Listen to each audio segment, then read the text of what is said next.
Students अगर आप branches of physics को स्टडी करना चाह रहे हैं तो आप बेसिकली मेन टू ब्रांचेस जिसके जो दोनों डिस्कवरर हैं उनकी तस्वीरें हमने यहाँ पे शो की हुई हैं। अगर आप देखें तो जो आपके न्यूटन हैं, ठीक है, जो क्लासिकल ब्रांच ऑफ फिजिक्स को यानी क्लासिकल फिजिक्स की बात करते हैं, ठीक है,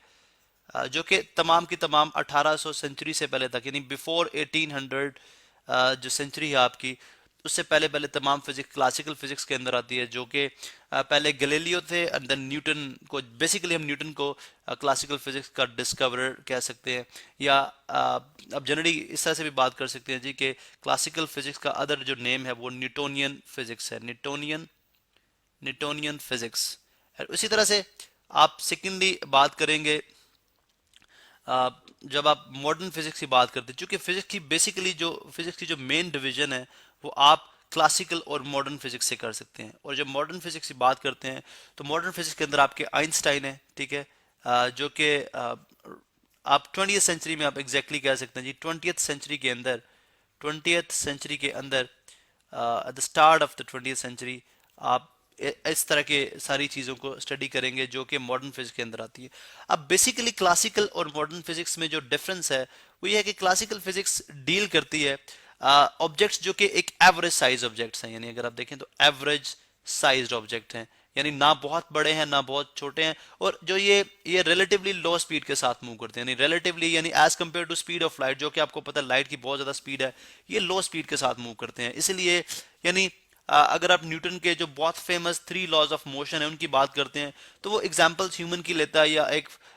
या डेली लाइफ की जो आपकी ऑब्जर्वेशन है चीज़ों की उनको आप ऑब्जर्व करते हैं, और आप उनसे जो है उनकी एक्सपेरिमेंटेशन के बाद अगर आपके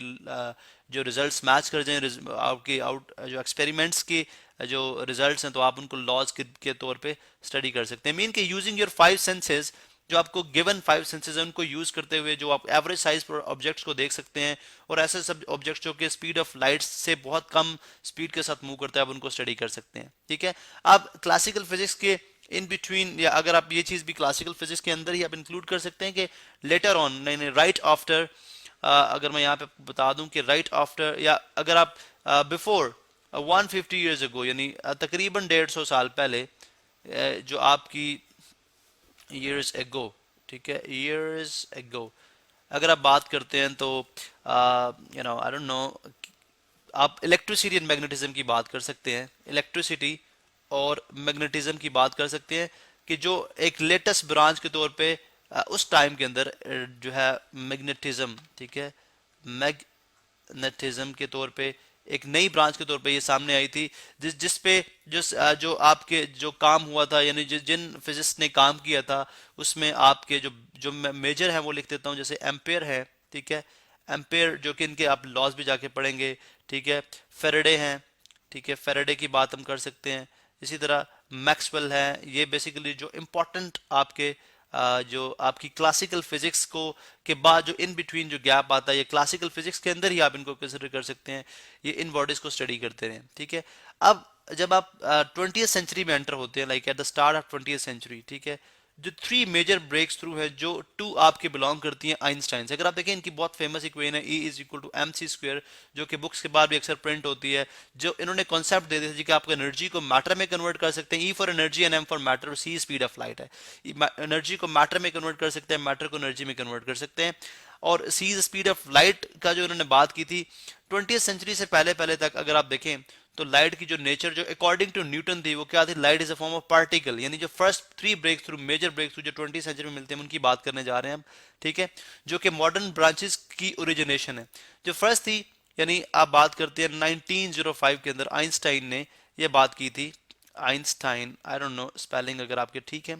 आइंस्टाइन ने जो बात की थी 1905 के अंदर, वो इन्होंने बात की थी जी कि लाइट जो है,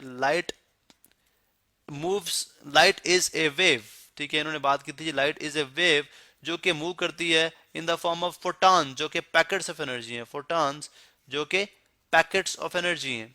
पैकेट्स ऑफ एनर्जी है। यानी ये बहुत सारे जो अब आप इनको डिटेल में पढ़ेंगे तो आपको समझ आएगी, क्योंकि इससे पहले बिफोर 20th सेंचुरी जो न्यूटन का कॉन्सेप्ट था वो ये था कि light is a form of particle, light जो है वो भी पार्टिकल है। क्योंकि अगर आप देखें तो ह्यूमन ऑब्जर्वेशन के अंदर वो चीज नहीं आ सकती थी। अगर आप फोटॉन्स को देखते हैं, photons are very small particle जो कि आप अपने 5 सेंसेस को यूज करते हुए नहीं देख सकते। तो इसका मतलब है कि जो आपकी मॉडर्न फिजिक्स है, यहाँ पे मैं ये भी लिखता हूँ कि अभी हम मॉडर्न फिजिक्स की बात कर रहे हैं,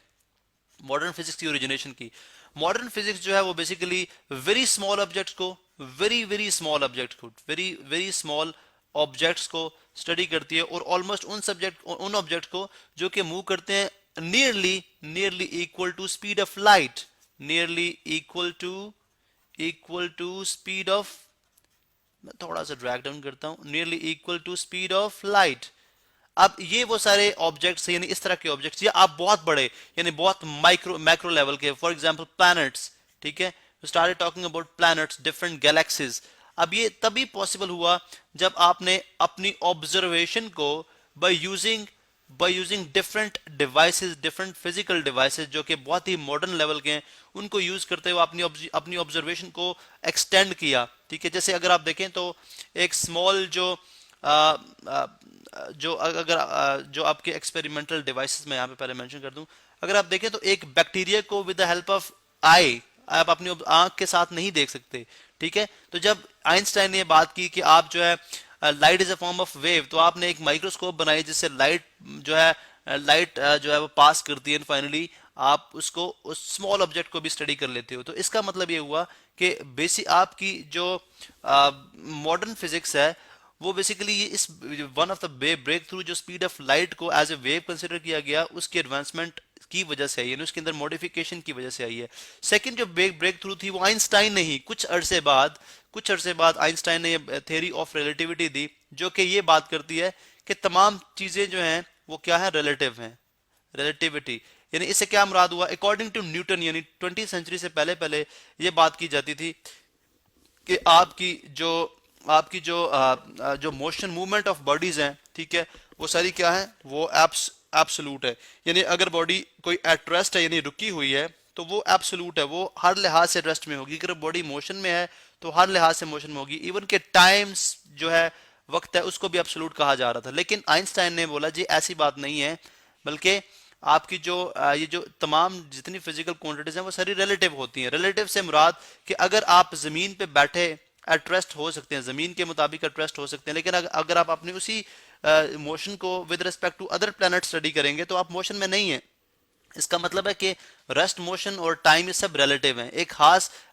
खास फ्रेम ऑफ रेफरेंस के लिहाज से ये चीजें डिफरेंट हैं और दूसरे फ्रेम ऑफ रेफरेंस के लिहाज से डिफरेंट हैं। तो थ्योरी ऑफ रिलेटिविटी जो आप डिटेल में पढ़ेंगे, लेकिन ये सेकंड मेजर ब्रेक थ्रू थी जो कि आइंस्टाइन ने आफ्टर फ्यू मंथ्स दी थी, और जो कि आपकी मॉडर्न फिजिक्स की बेसिस बनती है। और फिर इसके बाद तीसरी जो कि स्मॉलर पार्टिकल्स को, जो कि इस कॉन्सेप्ट को भी जो है वो चैलेंज कर देती है कि only atom was the smallest particle. ठीक है, अब आपके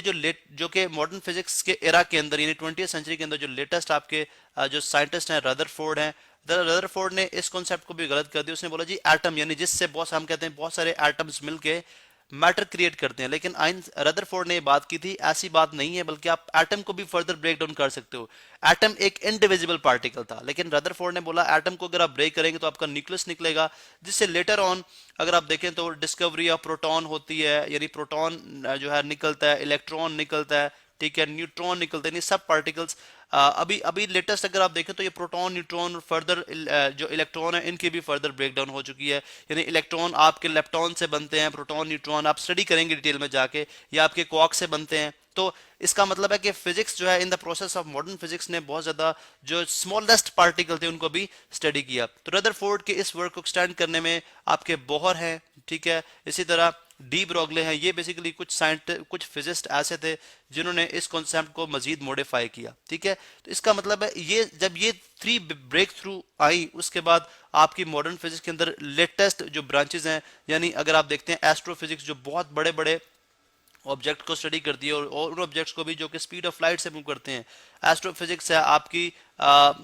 एटॉमिक फिजिक्स आ गई, ठीक है, उसके बाद प्लाज्मा फिजिक्स आ गई, सॉलिड स्टेट फिजिक्स आ गई, प्लाज्मा फिजिक्स है, सॉलिड स्टेट फिजिक्स है, ठीक है, सॉलिड स्टेट फॉर्म के अंदर यानी जो क्रिस्टल्स होते हैं आपके, उनकी फिजिक्स आ जाती है, न्यूक्लियर फिजिक्स आ जाती है। जब आपने न्यूक्लियस को डिस्कवर किया तो फिर न्यूक्लियर फिजिक्स, जिससे आप बहुत ज़्यादा एनर्जी जो है वो क्रिएट कर सकते हैं या हासिल कर सकते हैं। ऑप्टिकल फिजिक्स है, ठीक है, इसी तरह से आपकी लेजर फिजिक्स है, तो इसी तरह से और बहुत सारी ब्रांचेज, बायोफिजिक्स है जिसने बायोलॉजी के अंदर बहुत ज़्यादा जो है वो